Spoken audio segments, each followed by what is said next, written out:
In 1980, Danny was a notorious assassin and currently specialized in taking assassination orders at exorbitant prices. But with his extremely classy and professional ability to stage the scene, he became increasingly in demand. Today, like any other day, Danny received another new order. He, along with his three close friends Hunter, Davies, and Meyer, took on the mission to assassinate a tycoon in Mexico. They had planned and had been lying in wait here for a very long time. The security car in front was blown up to cut off the tycoon. Then Hunter stepped on the gas, shifted gears at lightning speed, blocking the escape route of the car behind. Next, he got out of the car and opened fire towards them, forcing the driver to accelerate forward. Then, Danny shot out the tires, forcing the driver to stop, then planted a bomb to blow the door open. During the chaos, he quietly took care of the two bodyguards and the rich man. But just then, Danny suddenly stopped. It turned out he spotted a child, making Danny feel a sense of guilt. While Danny was stunned, the police also arrived and shot him in the shoulder. His buddy Hunter saw this, quickly came to the rescue, dragging Danny away. Luckily, Davies arrived with the car just in time, and they successfully escaped. In the end, the mission was completed, but with a slight stumble. But after this incident, Danny wanted to wash his hands and hang up his sword. He felt the guilt within him growing larger and decided to give up this line of work. 1 year later, Danny returned to his homeland in Australia to raise fish and grow vegetables. He spent a large sum of money to buy a farm, living peacefully and happily with his girlfriend, Anne. But the happiness didn't last long when Danny received a letter that made him sigh. Inside was a photo of Hunter being held captive. Looking at him now, he looked like nothing more than a wreck. At this moment, Danny's mind was in turmoil, but in the end, he still chose to go save his friend. Danny immediately followed the address in the letter to Oman. He met an agent named Asen who led him to the kidnapper's lair. There, he met the oil sheik named Amr. It turned out that Western powers wanted to seize all the oil resources, so they had caused a war in Amr's territory. But unfortunately, his three sons were unfortunately assassinated, while he was lucky enough to be rescued by his youngest son and wandered to many other places. After many years of secret investigation, he finally found the culprits, but he was utterly powerless because these three culprits were former Special Forces soldiers. This was too difficult for his capabilities, so Amr had offered $6 million to hire an assassin to take revenge for him, and Hunter had taken this job, but he had failed, making the old man furious. Now Danny, if he wanted to save Hunter, he not only had to complete the order in his place, but he also had to stage the scene like an accident so that the old man's youngest son would not be implicated. Along with that was filming a confession video of them, and the mission had to be completed before the old man kicked the bucket due to his terminal illness. Danny agreed to Amr's request and was allowed by the old man to meet Hunter briefly. When Danny saw Hunter's miserable state, he was extremely angry and decided he would break him out of here. Danny immediately asked the jailer to get him a glass of water. Then when he came in, Danny knocked him down and dragged him out. Knocking on the door, the guard thought it was his colleague and came out, but unexpectedly, he was knocked to the floor by Danny. Next, he took a piece of bread, stuffed it into the gun as a silencer, nicely took out two others, but the opponent shot back, forcing Hunter to step in. The gunfire alerted the henchmen outside. They immediately rushed in, and both sides started a shootout. After a while, Danny struggled to open the door to the outside, but ended up being blocked by the youngest son. It turned out it was all a trap that the oil sheik had prepared beforehand, because he wanted to take this opportunity to test Danny's abilities. With no other choice, he had to agree to follow the old man's request. So Danny immediately rushed to fly to London that very night to take action. To avoid repeating Hunter's mistakes, he sought out his two former teammates, Davies and Meyer, for help.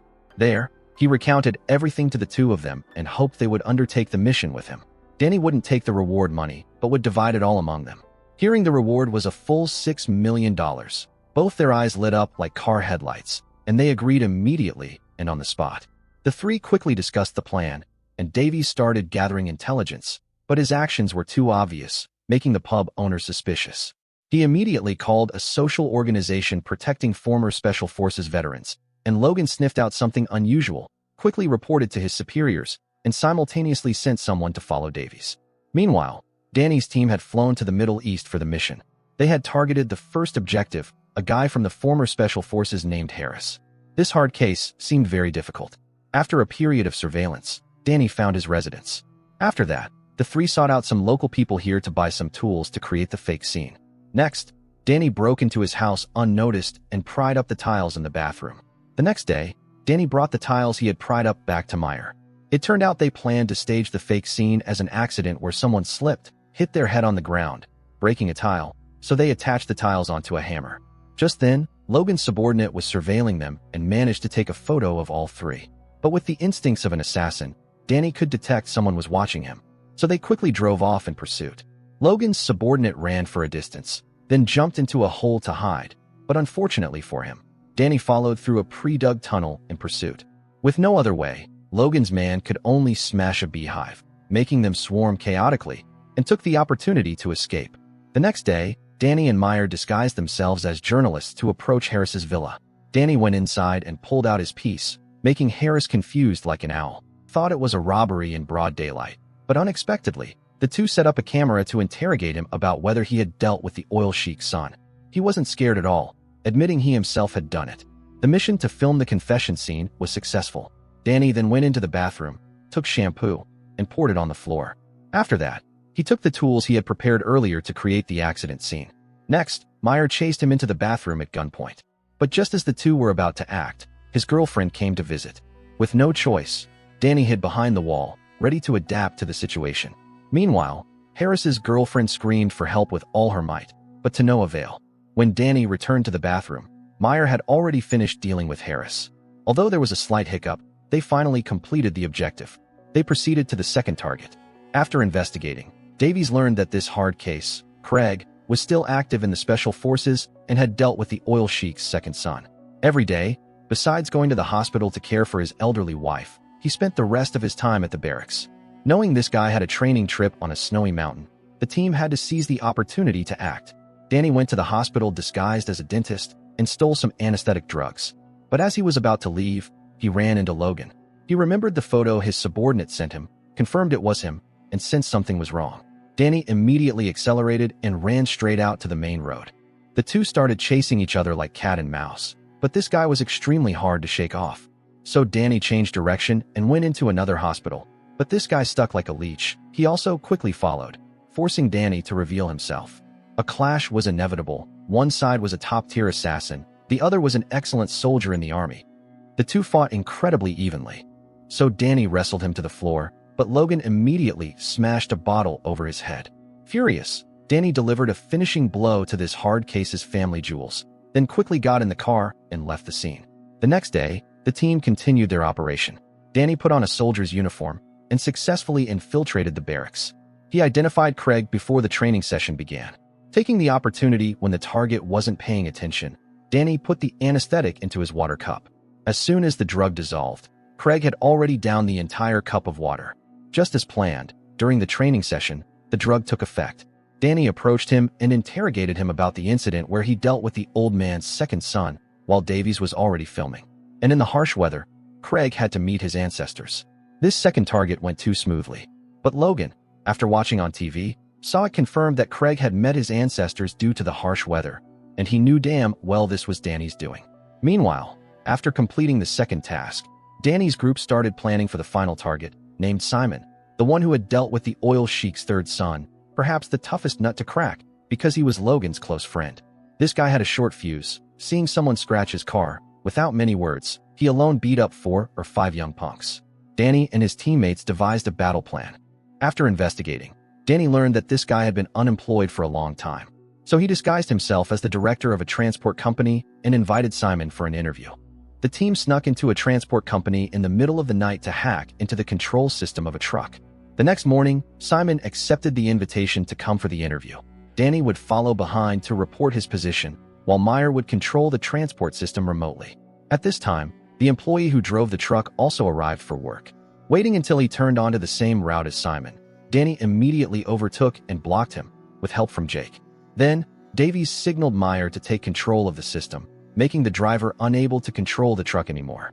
At this moment, Simon also arrived. Waiting until his car reached the desired speed, Meyer steered the truck into the oncoming lane, and so Simon was hit unexpectedly, dying instantly on the spot.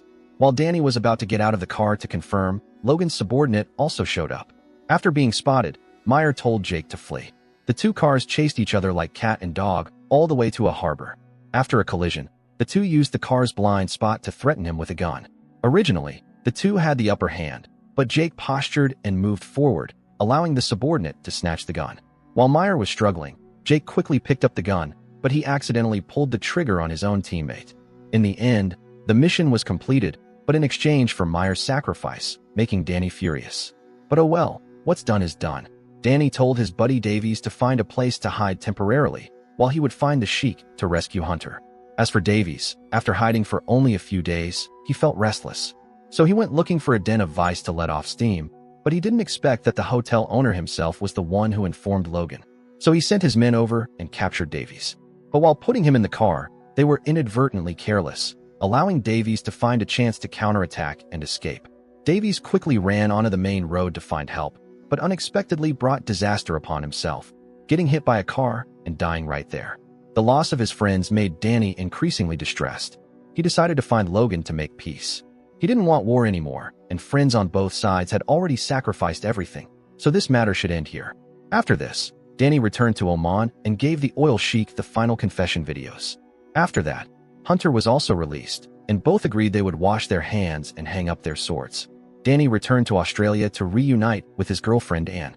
But just when it seemed everything was over, Danny received a call from Agent Asen. He said that there was still one more person involved in the murder of the sheik's son. Do you remember Harris, who killed the sheik's eldest son? Actually, there was another guy who collaborated with him to kill the old man's son. Hearing this, Danny seemed uninterested, because the initial deal was only for 3 people. Now where did another one pop up from? But he forced him to return to continue the mission, and they threatened to take his girlfriend's life.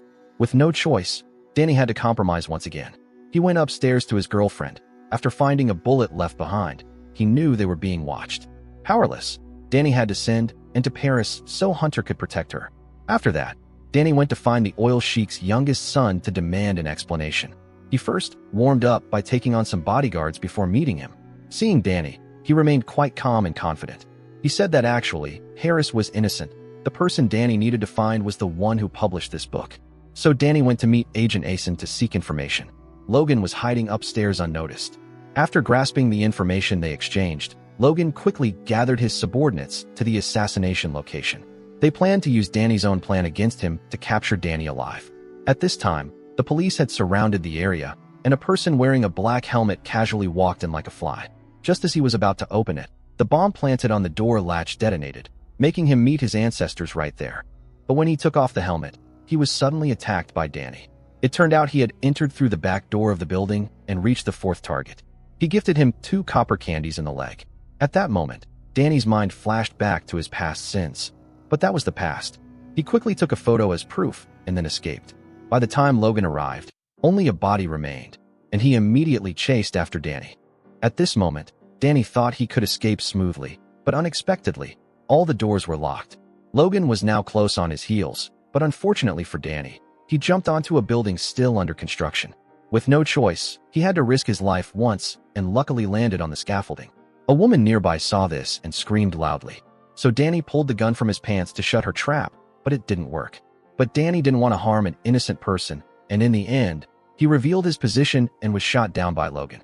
After that, he arranged for his subordinates to take Danny to an abandoned warehouse, while Logan returned to the room, but he was surprised because Danny had spared this guy's life. Logan couldn't understand and went to interrogate Danny. Facing the gun, he had no choice but to tell the truth. Actually, this whole plan came from the oil sheik. What did he know? He didn't want to harm others, so he only knocked out the 4th target and just took some pictures. After learning the truth, Logan turned his back to leave when a government agent walked in, threatening both men with a gun. He said that all the higher-ups knew about the oil sheik's plan.